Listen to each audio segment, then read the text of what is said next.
Welcome back to 94 Feet, ladies and gentlemen. Kade, Cameron, Danny Stepanovich as usual. Danny, I feel like switching it up to Monday. I think we might be talking to thin air a lot tonight, but that's okay. We're chilling with it. But hey, we got a good show today. March Madness. We were trying to get Nick Odell on, the host of College Basketball Bonanza, but he's a busy man, so we weren't able to hook that up for tonight. Who knows how many shows he's doing at this time? Oh, hey, he's truly one of those guys that will not sleep until May. This is his favorite time of the year. This is Christmas for him. So yeah, no, he's happy about it all. I mean, if you go on Twitter, he's got his stuff all over the place. I mean, Danny, I sent you something the other day about how he was pressed about well, I don't even know what it was, but he FAU getting the 9th seed. I just saw exactly. Like he was upset about something. He took serious offense to that too. So no, I respect. I mean, like I said, trying to set that up, wasn't able to.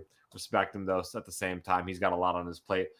Maybe next week, as usual. Though. Hey, maybe next week. I was gonna say I'm not necessarily saying no to doing this 2 weeks in a row. Make it a little bit different. I mean, we usually only talk college basketball here during March Madness, and of course, right around the NBA draft, where we kind of preview that. But even at the same time, I mean, that focuses more, I feel like, on the NBA side rather than the college basketball side.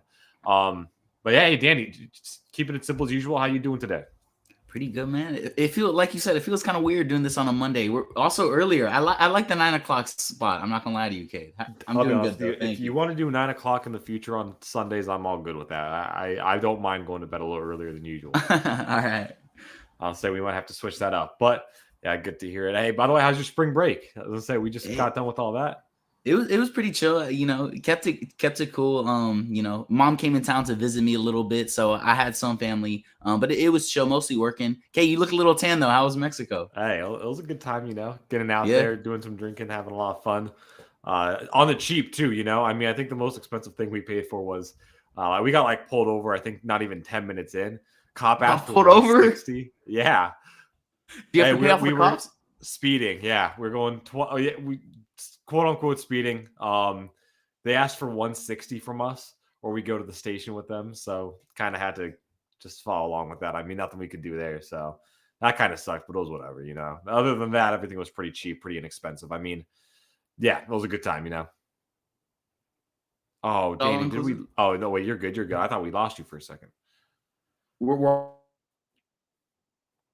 I wasn't. I mean, oh, dang, Danny did. Okay, hold up. We'll get Danny back shortly.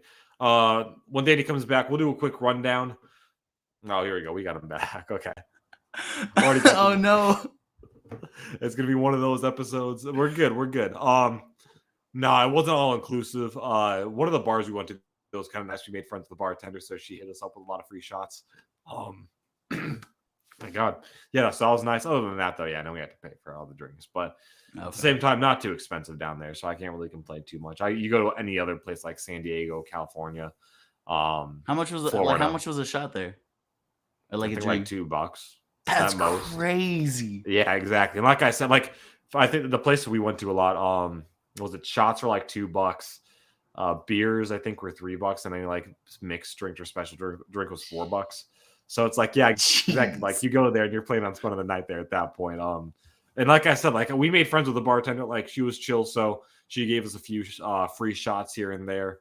So yeah, no, I can't complain too much. It was a good time. Again, keep it on the cheap. So all that, yeah, great. Back to the grind.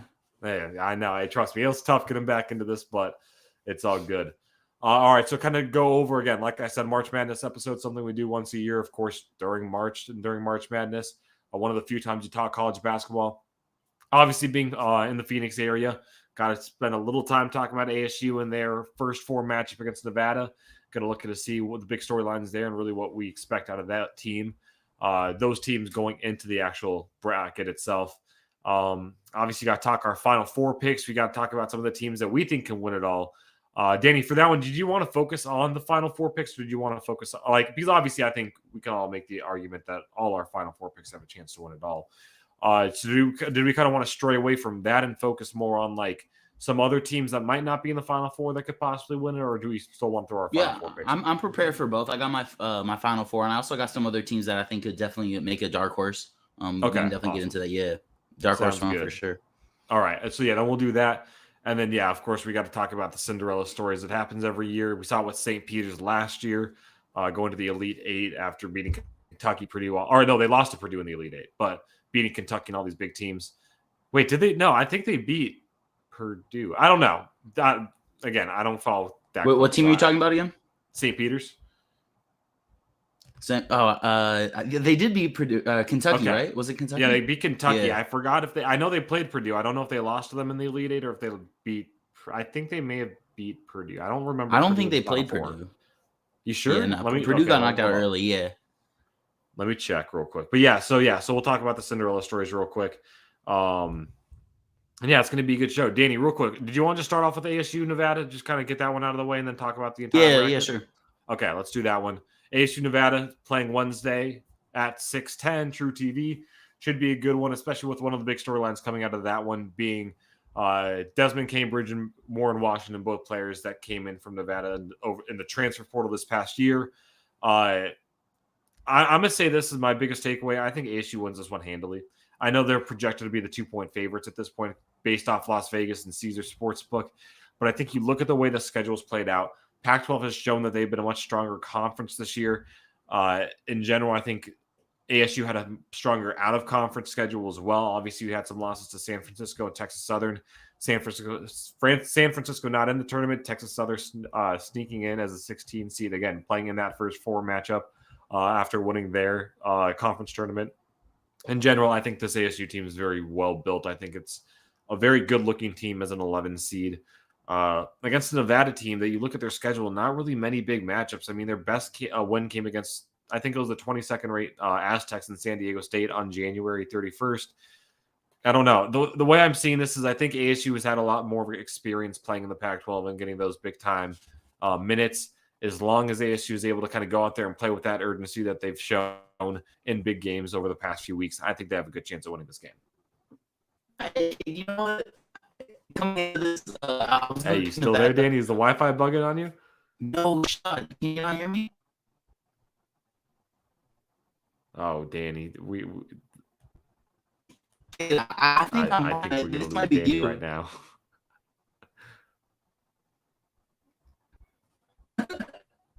Dang, dude, Wi-Fi sucks sometimes. I swear to God. At least this time it's happening on. It's happening at a time where not too many people are watching.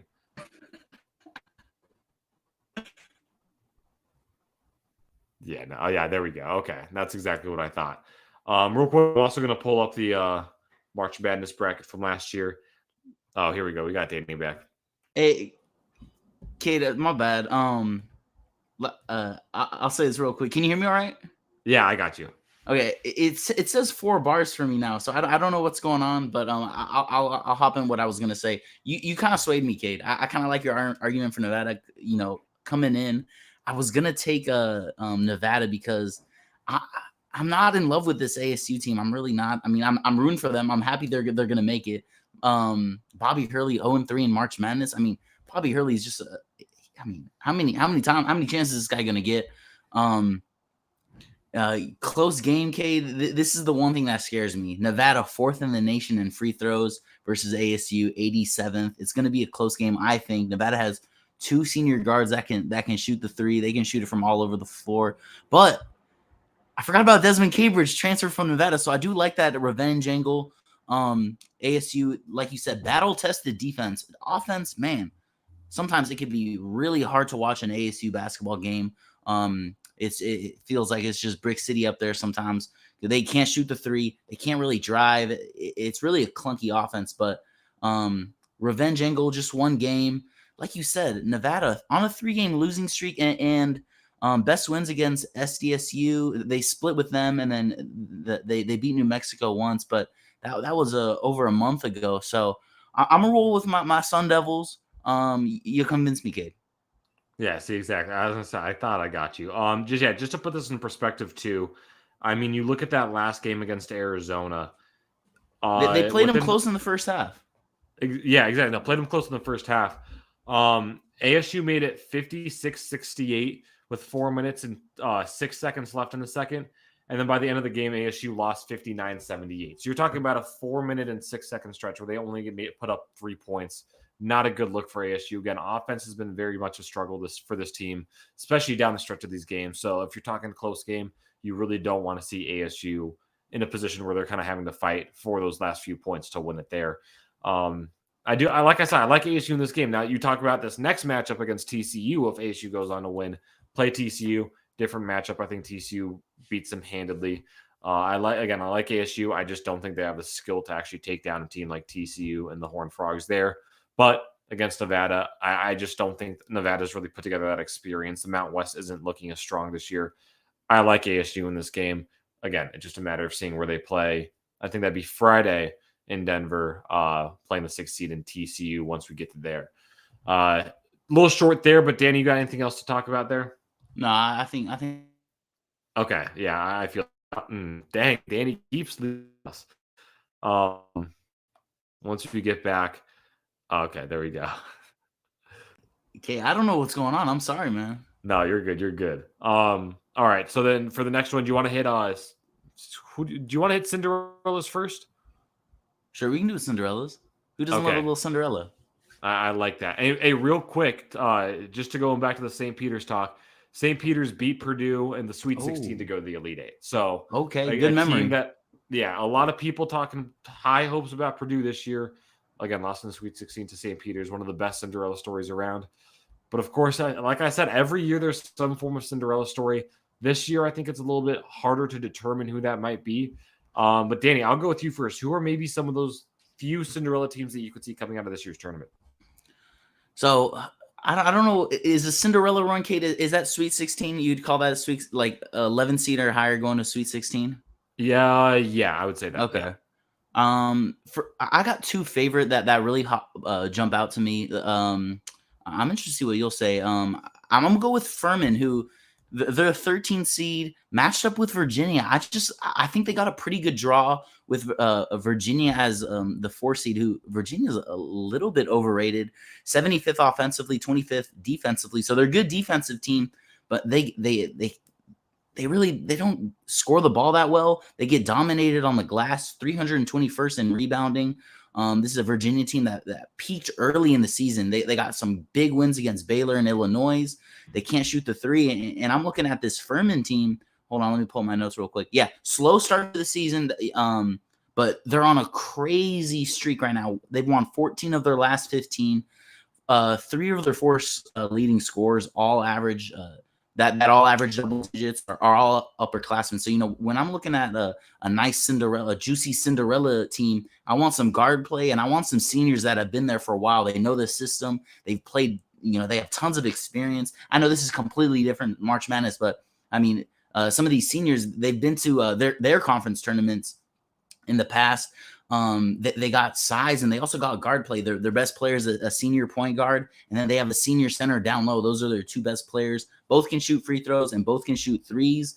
Last year, they lost to Chattanooga on a buzzer beater in the championship game, or else they would have been in the tournament last year. And who knows, that maybe they go on a run this year. What does scare me is they're not that great of a defensive team, but 33rd in the country in offense. I kind of like Furman to take down Virginia in that first round. And then another Cinderella team I got is Charleston facing SDSU. I can break that down later, but I'll stick with Furman. If they take down Virginia, and then they have Charleston in the round of 32, and then they'll face Alabama in Sweet 16. They probably get knocked out there, but Alabama could get knocked out by West Virginia, and who knows? Maybe Furman finds himself in the Elite Eight. So the first one I'll give out, Furman. What do you think about that, Kade? Were they on your list? They were not on my list. I do like Furman in the matchup against Virginia. I think, as you mentioned, Virginia is a little overrated. I don't honestly, for me, when it comes to Furman, I don't see him really getting past the Sweet 16. I think you have a little bit of a Cinderella run in itself, beating Virginia, getting to the round of 32. But unless they play a team like Charleston, I just don't see that happening. I think San Diego State might be able to handle them. Again, just getting off that high of the first one of the tournament. If you're talking about a week of preparation in between, you might have a little bit of a different story. But the fact that they're playing, I want to say it's Thursday and then turning it around playing Saturday, big difference right there. But yeah, no, I've heard a lot of good stuff about Furman. Charleston too, if you want to talk about that a little later. I'm all about that. Cinderella going to be a little bit different. This is a team that I feel like in general has a leadership to get things done, and I think has a genuine possibility based off just the pedigree they have. They're 27-7 team. They're the 13 seed. They're playing UConn this week. I got to go Iona. I mean, a 13 seed, you don't see it happening often, but you're talking about a basketball team that has Rick Pitino as their head coach. They've been able to kind of show that turnaround. I mean, they've had tournament runs in the past, not really real runs, I should say. I should say they've had appearances in the past. But now you have Rick Pitino as your head coach, a guy who has proven himself at multiple places, Louisville, Kentucky.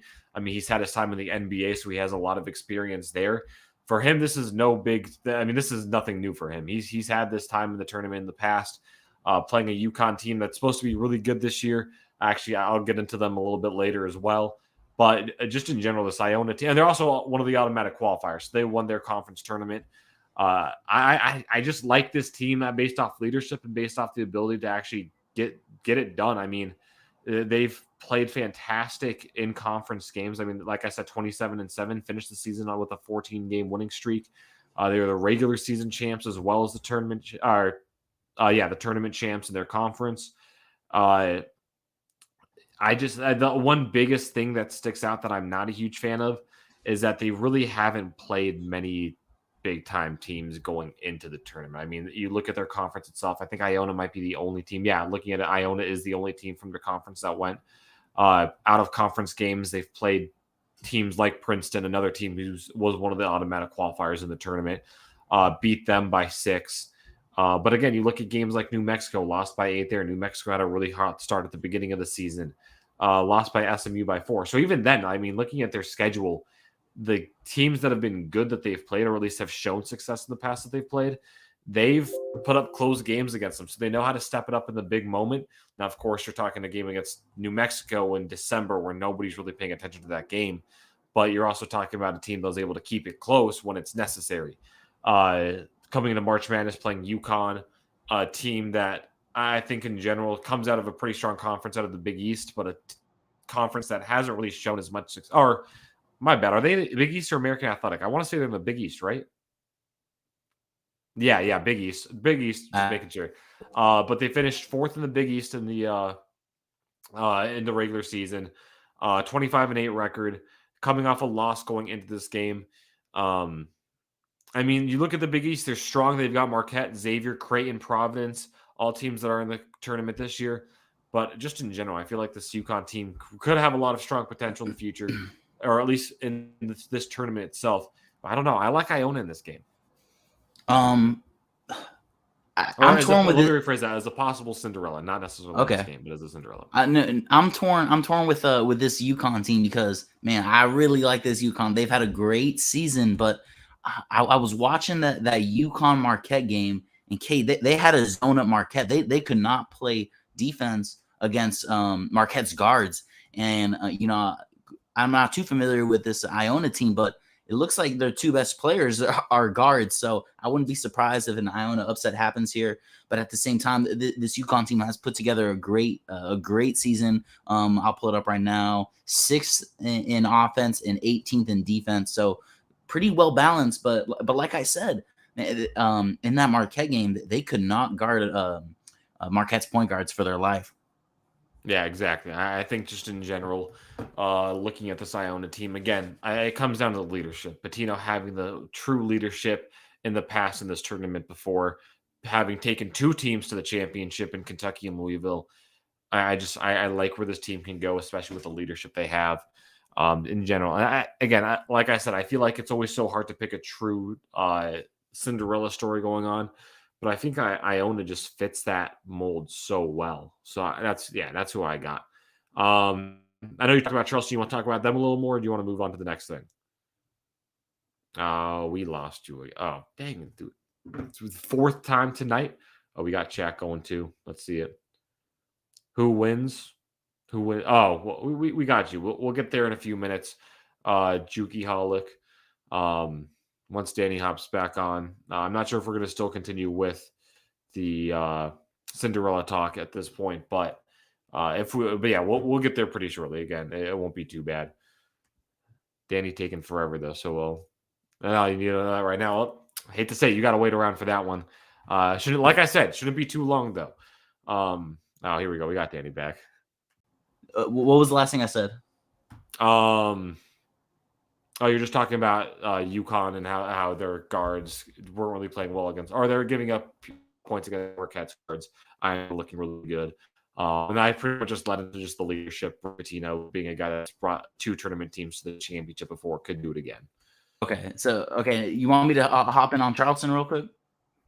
Yeah, if you want to, yeah. Okay, yeah. And I'll throw one more as well. Yeah, this is another Charleston team that I think can go on a Cinderella run. SDSU, solid team. I've tuned into a couple of their games ever since they announced that they're going to make the Pac-12, and they have a really good defense, great wing defenders. But they don't got much scoring outside of their defense. 10th in the nation in defense, 75th in offense, and they really only have one scorer, and I think it was like 12 points per game. One player that averages double digits points per game, and this is a Charles team coming into the tournament hot. I'd like my Cinderella teams to be on a nice win streak. They're playing their best basketball, 10-game winning streak. They don't shoot the 3 ball that well, but like percentage wise, but they shoot the second most threes in the nation. So they're just chucking that thing up there, and they make the 11th most. So I think they're only shooting at about 33%, but they're getting the ball up. That does scare me because defense travels and, offense sometimes doesn't in these tournaments where you kind of want to bank on a good defensive team.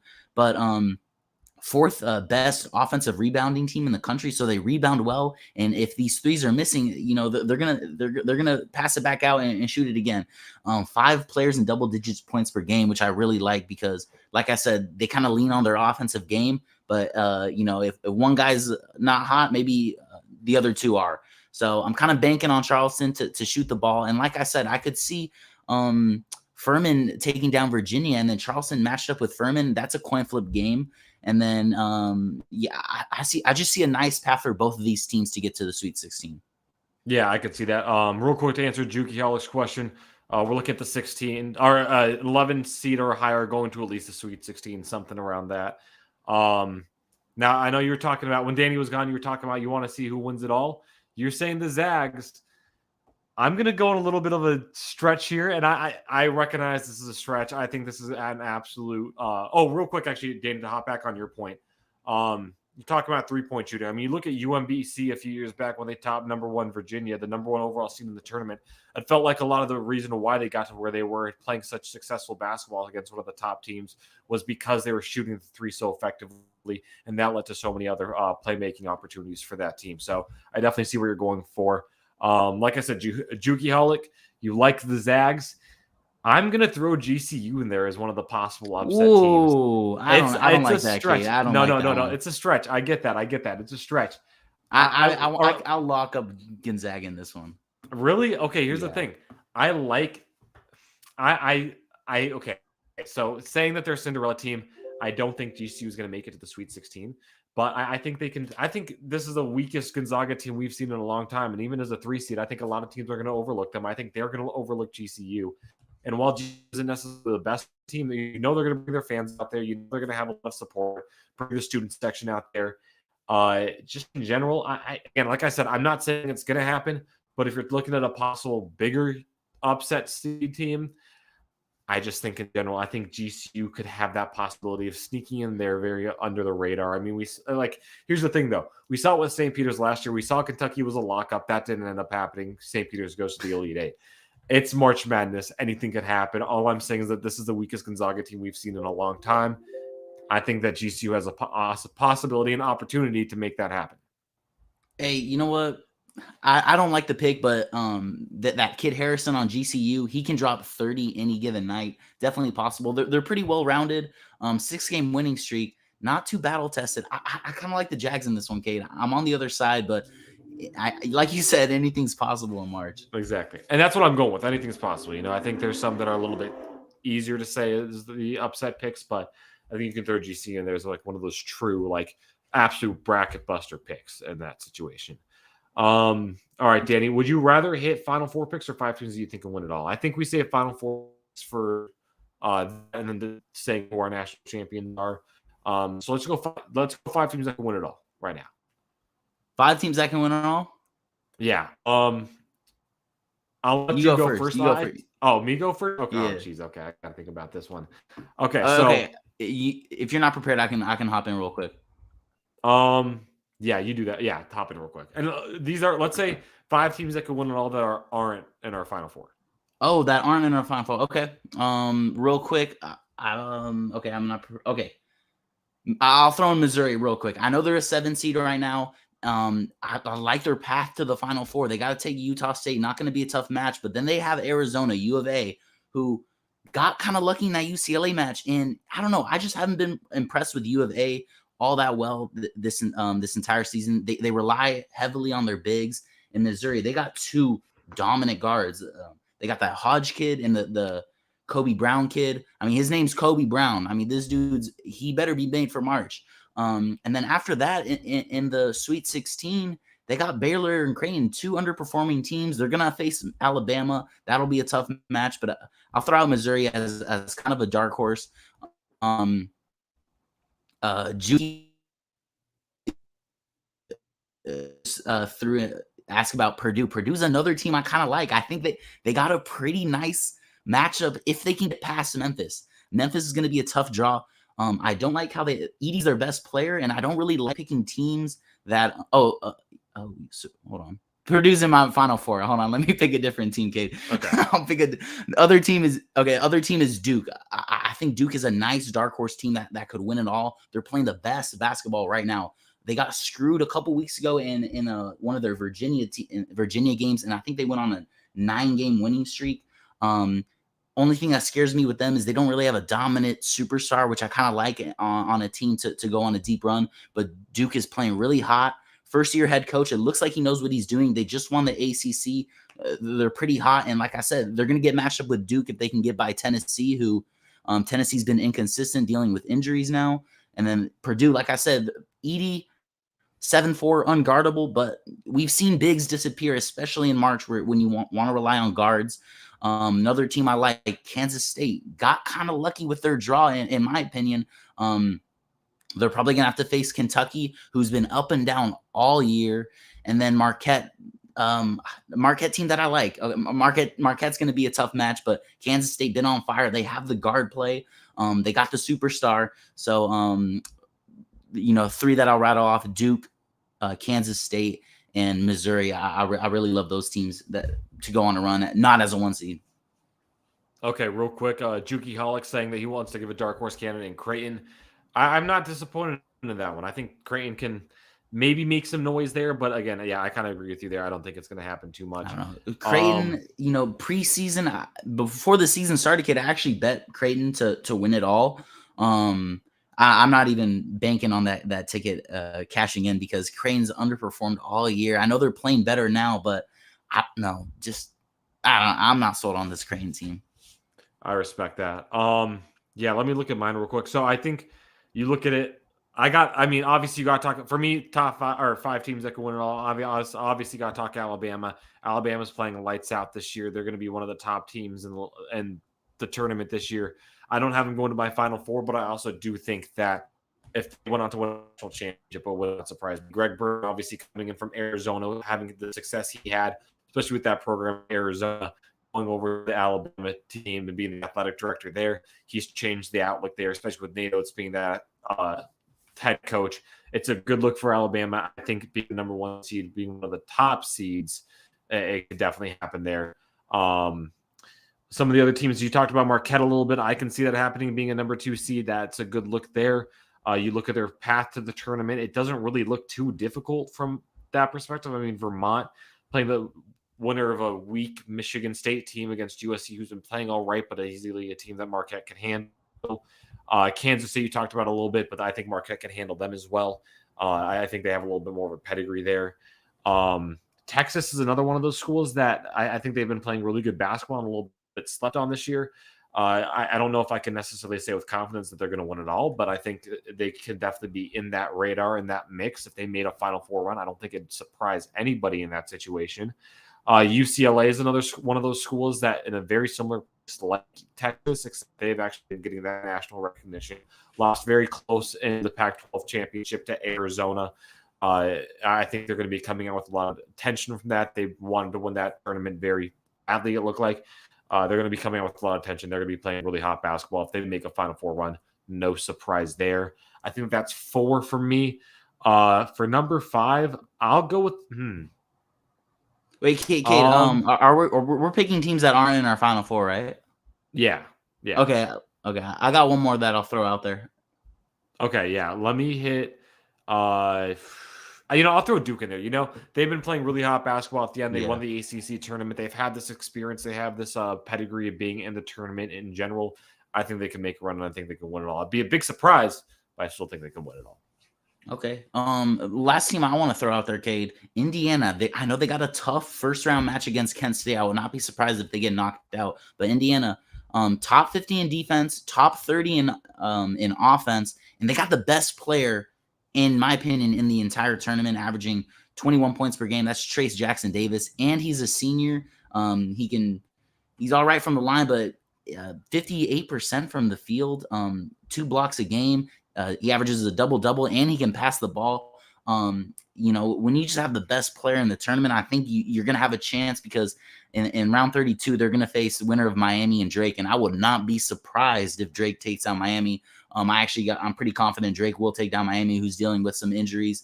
And then, they're going to kind of expect to meet Houston in the Sweet 16, another team that's dealing with injuries. So Indiana, keep an eye out on them. I have them losing to Texas in my big bracket. But I really like this Indiana team. Kate, also, are you like a 20 bracket type dude, or are you just like a 3 bracket guy? Like you only want a couple brackets? I don't know. I like making as many brackets as possible just for the fun of it. Me too. I want to say, like, there's one I did today where it's like the team with the most red in them is going to win it all. So like I just chose a team based off that. Like I had Siri pick one where I just flipped the coin head or tails each time, doing something like that. So I'm always about just doing as many brackets as possible. I mean, I don't follow them all by the time tournament time comes, but it's fun to just sit there and have fun with it, Yeah, nah, I'm the same way. I'm probably gonna have like 30 brackets. And hey, yeah. Juki, I'm telling you, please don't waste your money on U of A. In my opinion, totally overrated. It shouldn't have been Pac-12 champs. Rely on the 3 a little bit too much. Rely on the bigs, and they kind of just chuck up the 3s. I don't know. I didn't really like what I saw. Yeah, I mean, I think in general, U of A, they're going to be. I mean, you want to go last year, Kate, they didn't get it done with Ben Mathurin, and you can't tell me this team's better than last year's team. No, I agree with that. I 100%. Especially, I mean, they lost to a team against Houston that you now look at them now, one of the top teams in the country. Houston was a very good team last year. Arizona was a very good team last year. Only difference is that Houston got better, U of A got worse. So I'll give you that one there. Danny, you want to hit Final Four picks right now? Ooh, let's do it. All right, Danny, I'll let you go first real quick. Let's do one at a time, Kate. Like we'll pick our South, and then we'll pick our East, Midwest, and then West, and we'll see how close we are. You want to do that? Okay. Yeah, I like that one. Okay, let's start off with the South then. Danny, do you want to go first or do you want me to go first? Go ahead. I know we just talked about them, but it's something that I always fall into. It's the biasness. It's the homegrown team for me. I got to go Arizona coming out of the South. Wow.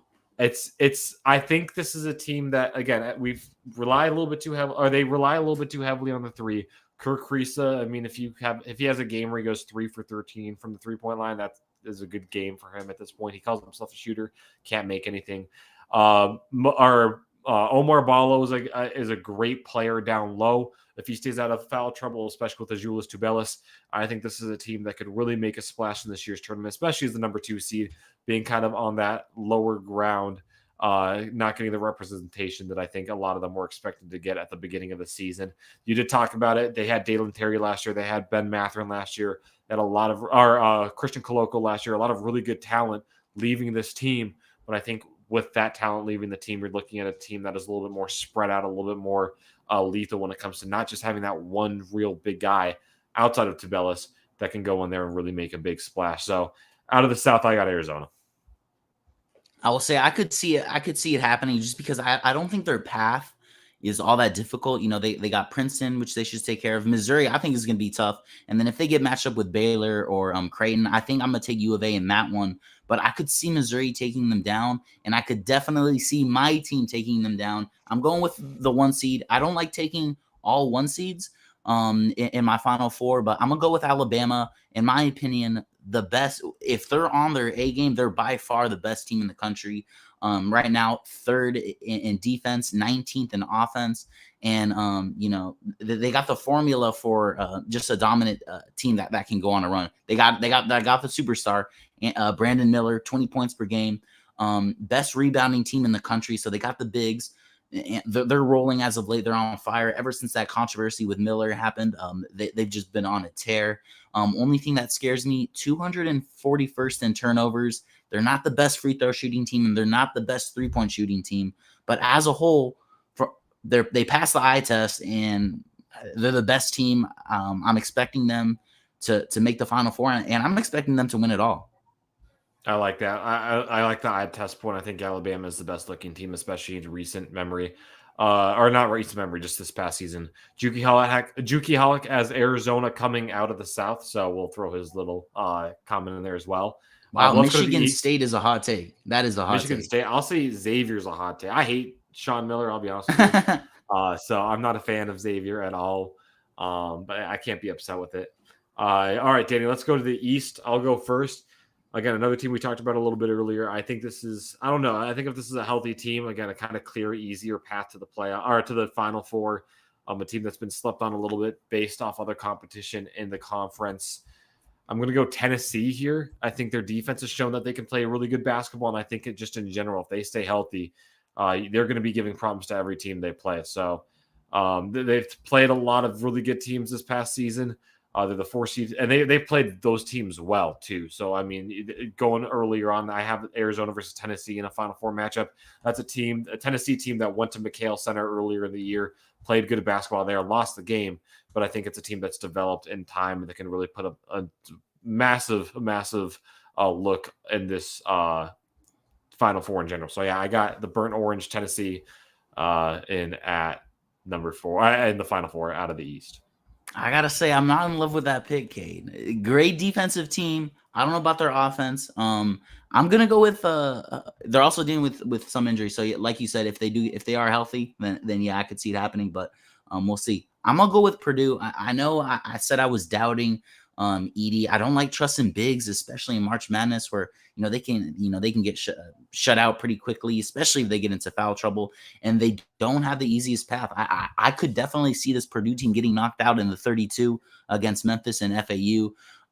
But if they get past Memphis, FAU, Duke team, they're going to play that Duke or Tennessee match, which I think they can take care of business, and then they're going to take Marquette or Kansas. Oh, man. In my opinion, the East is a dogfight. Anyone can come out, and I'm just going to go with the best player on the court, Edey, who is unguardable. 27-4, 20 points per game, 12 rebounds.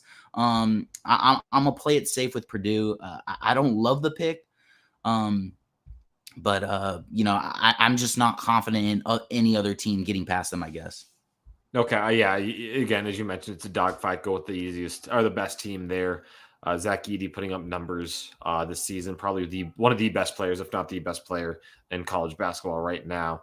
We could talk about how he might translate to the NBA a little later, but again, like I said, we'll see how that goes.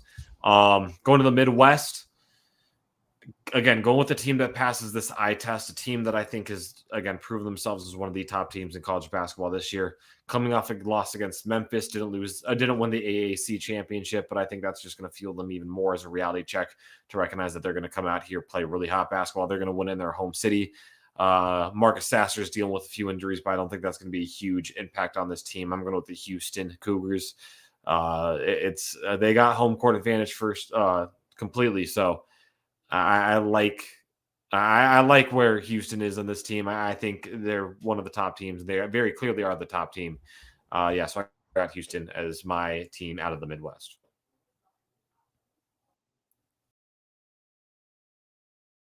Yeah, see that's a mistake right there.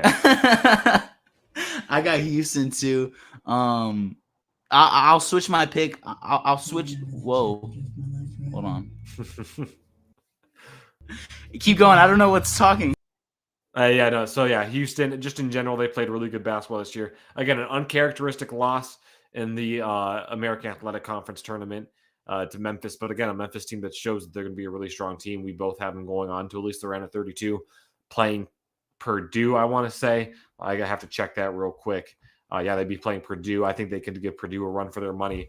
But yeah, just in general, I think Houston's a much better Kate, team. I'll obviously I can't go with 3-1 seed, so I'm gonna go with Texas. Who this Texas team, they got a tough draw. They really do. I wouldn't be surprised if Houston comes out, but I still love this Texas team. I love my team. I love a well balanced team. Texas 11th in defense, 18th in offense. They're battle tested. They're 14-8 in quad one games. So they played tough teams and they've beaten them. They had the second most wins in quad one teams. 4-0 in quad two teams. 1-0 in quad three. 7-0 in quad four. So I just like how battle tested this team is. They're a great defensive team. If they get past Colgate, which I think they will, they're gonna have a tough draw in 32 against A&M and Penn State. So it's very, and like you said, you're not sold on Xavier. So if they get past them, they got Xavier, and then after that, Houston. That's gonna be a dogfight. Hey, Houston versus Texas. Wow, I can't wait. If that game happens, Kate, I can't wait for that. That'd be sick. Yeah, that'd be sick. So I'm gonna switch my pick to Texas, a team I've liked all year. 52nd in free throw shooting, so they can shoot the free throw. They can rebound as well. So give me Texas out of that bracket. Okay, I like that. Can't go wrong with that. Again, I'm high on Texas. I said they are one of the teams that could sneak away with the national championship this year. I can't go wrong there. Coming out of the West for me, I don't know. I mean, Juki Hollick said, what's going to be the Cinderella team out of this Final Four? At least I think that's what he's asking in that question. Wait, this is my Cinderella team. Juki Hollick, he was asking what's going to be the Cinderella team, and I think he's referring to the Final Four. I guess this is my Cinderella team. They're a 4 seed. I think they can make a splash this year. Statistic-wise, they're one of the teams that have really made that mark when it comes to, every year it comes out that, oh yeah, teams that follow these specific stats go on to like have a really high chance of winning the national championship. I will admit I kind of fell into that. I think this is going to be one of those teams that work out in this situation. I'm going with the UConn Huskies. I think they're going to come out of the West region. Again, a very tough West region. A lot of people are saying that's probably might be one of the toughest regions when it comes to the Final Four or the tournament this year. But just in general, I think UConn can go out there and make a bit of a splash if they don't go on to lose to Iona. And I think this is a team that can do really well if they get past that first round. You said you got UConn in the Final Four? Yeah. Okay. I kind of like that pick too. They're gonna have to beat Kansas, which is gonna be tough. But the top half is definitely tougher in the West than the bottom half, and that's why I got UCLA. I know I'm a UCLA homer, but I mean this is the year after that loss to that U of A game, where they got screwed, or they didn't get screwed. They screwed themselves, I guess. Missed a wide open 3 at the end. Missed some free throws. U of A got kind of lucky, but UCLA, I mean, they just got kind of a lucky draw, like getting to at least the Sweet 16. UNC Asheville, I think they're going to take care of business there. Northwestern should be tough, but they don't scare me as well. And then they're going to get the winner of Gonzaga TCU. You talked about how you're not sold on Gonzaga this year. TCU, a team that they're pretty battle tested, especially in the Big 12, but 53rd offensively versus UCLA, the number 1 defense in the nation. UCLA dealing with some injury concerns, but they lost their best defender, Pac-12 Defender of the Year, Jalen Clark, tore his Achilles. Tough loss, but that's giving more minutes to Amari Bailey, who he hasn't really been unleashed yet. And I think March Madness, I think we're gonna see a Bailey run, similar to that Ju Zhang run a couple years ago when UCLA as an 11 seed went all the way to the Final Four and lost off some BS Jalen Suggs banked in half court shot. I think we're gonna see a similar. That still hurts you. Oh yes, yeah. I'm still not over it. But I could see a similar run where Bailey, freshman, 5-star recruit, one of the highest recruits in UCLA history. It's his time to shine now. They're gonna need him. And David Singleton,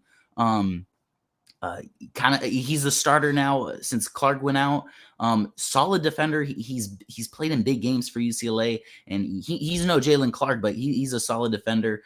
They're gonna need Adam Bona to come back healthy. He's dealing with a shoulder injury. He's kind of their center, their only true center. So I don't know. I just love this UCLA team. 25th in offense, number 1 in defense. They got 2 five-year stars. Tiger Campbell's been there forever. Ju Zhang's been there forever. So I'm locking up UCLA to the Final Four. Okay, this is the year. Honestly, I can't be too upset about that. But hey, we're both in that position where we're both choosing teams that we both follow pretty closely. So Yeah. I just feel like I can't be upset with that pick. I do like UCLA a lot. I think they're going to be coming off really hot after that loss to Arizona in the Pac-12 championship. Can't go wrong with that. Danny, real quick, let's hear the national championship matchup for you, and let's see who wins it all. All right. In the national championship, I got UCLA taking down Texas to get there. And then I got Alabama taking down Purdue. I got UCLA, Alabama as my national championship. And, okay, come on. I got to go with my Bruins. Come on. What are we doing? It's UCLA's year. I made a little parlay, Cade, a $1 bet. UCLA and the Lakers to win it all cashes me like 1.5K. Okay. Yeah, it's a solid return on $1. But I already broke down UCLA. I just think Nick Cronin has this team locked in.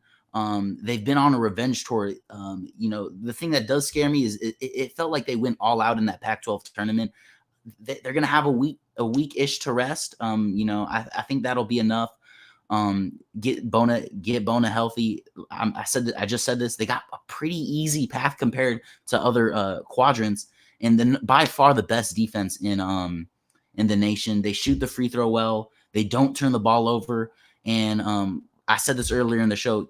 The safest thing to bet on is in this tournament is just bet on a good defensive team. That the defense travels well. Some of these kids in these big moments in March Madness, they forget how to shoot the three. They forget how to score. But UCLA, they're always going to be the better defensive team and solid offense. Solid offense. I'm banking on a Bailey run similar to Ju Zhang a couple years ago, like I just said. So give me UCLA. What you think of that pick, Gabe? Does it make sense? Can't be upset with it. Yeah, no, can't be upset with it. They've got the pedigree. They've got the they're almost kind of due for it at this point, so I can't be upset with that. I like UCLA. I don't have them going past the Elite Eight, but I do like UCLA. I think they're one of those teams that could really come in as one of the top teams. Again, a team that could go all the way and win a national championship, as you've talked about. And also, obviously, it means a lot of good stuff. Well, I guess you could say it means good stuff for the Pac-12, but let's be honest here. It only means good stuff for the Pac-12 for a year before they make the move to the Big Ten. For me, I got Arizona, UConn in the national championship game. I think it's going to be a rematch of that 2011 Sweet 16, if I remember correctly. And just like that Sweet 16 back in 2011, I got UConn winning it all. I like this UConn team. I think that it's about time that the national championship goes back to a mid-major conference. I think it's time that the national championship goes back to mid-major conference. I haven't seen it since Villanova. Wow. I think UConn's going to be the team that does it. And I again, like I said, I just like this UConn team a lot. I don't really have a real reason. I think at this point, talking about the national championship picks, you don't really have to have a real reason. I just think this UConn team has a good chance of making it all. That's all I got to say about UConn. Hey, coming from a casual too, real quick. Okay, yeah, no, I like this UConn team too. Like I said, they got a pretty solid path there. They're gonna have to take down Kansas probably. That'll be tough. But like once again, Kansas, you know how hard it is to repeat in college basketball. So I could definitely see Kansas losing. I don't want to bet. I'm not a guy that bets against Bill Self like that. But you never know. I like this UConn 6th in offense, 18th in defense. They're both top 20, so they're just a well balanced team. I would not be surprised. I'll take down Juki's question about TCU. TCU, they've been an up and down team. Like you said, that they took down Kansas, like he said, but 8-11 against quad one teams. So they're kind of just mid against solid teams. They're in a tough Big 12. So what can I say? They're battle tested. In my bracket, I think I have them beating Gonzaga. I don't know if you have Gonzaga or TCU, Kade, in that 32 match. That's going to be a great game. But I think UCLA takes care of them in the Sweet 16. Yeah, I like that pick. I think TCU's I think TCU's going to make a little bit of a run, at least more of a run than they did last year. Obviously being knocked out in the round of 32 against Arizona. But yeah, I like TCU, especially having that, being able to play a team like ASU in the first round if ASU beats Nevada. I talked about not GCU, Gonzaga. I don't think they're that strong of a team this year. If they go on to beat GCU, I think TCU can handle Gonzaga pretty easily. You knock out Drew Timme, you knock out that entire Gonzaga offense. That's all I got to say about TCU. I think they can make a Sweet 16 run. As a 6 seed, it makes sense for them. And yeah, I can't be too upset about the idea of TCU making a little bit of run. I'll even go far enough and say I think TCU could possibly make an Elite 8 run, seeing how they play in the Sweet 16. I think there's a chance that Illinois might take out Kansas.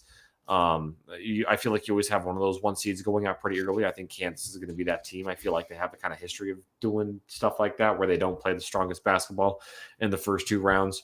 Especially coming off a national championship. I think that's something that you've got to talk about as well, being able to kind of cure that championship hangover. Don't know if that's going to happen. So yeah, I think TCU can make a little bit of a run possibly. And that's also one of the reasons why I think UConn goes all the way, is because they don't have to deal with Kansas as early on or as late on as I think a lot of people are projecting. So that's all I got. All right. Hey, I think we held it down, Kade, for a couple of NBA heads. You got anything else? I got nothing. I mean, I'm surprised we actually made it this long too. I mean, some casuals. If, like I said, if Nick was in here, I think he would have been here for. We would have been only, I think, probably talking about the 5 teams that we think can win it all. So we're chilling with what we got. First off, I want to say thank you for Juki Holick, making this show a little more fun, having the interactions that we had with you. Good time with you. Please feel free to come back at any point. Follow us at 94 Feet Show, obviously at the ticker at the bottom. Sundays at 9, my boy. Sundays at 9. Yeah, we're changing that up. Sundays at 9. But as usual, thanks to everybody for joining us tonight. We'll probably be back to the NBA talk next week. Danny, real quick also before we leave, do we want to do another bracket challenge like we did last year? Oh, yeah, let's do that. Okay, then I'll set that up this week. Going back to what I was saying, though, thank you guys so much for joining us. We'll be back on next Sunday at 9 o'clock. Obviously, of course, have a great week. Have a fantastic time going back into classes if that's what you're doing. If not, have a fantastic time watching some March Madness basketball. We'll see you next week, guys. Have a good one.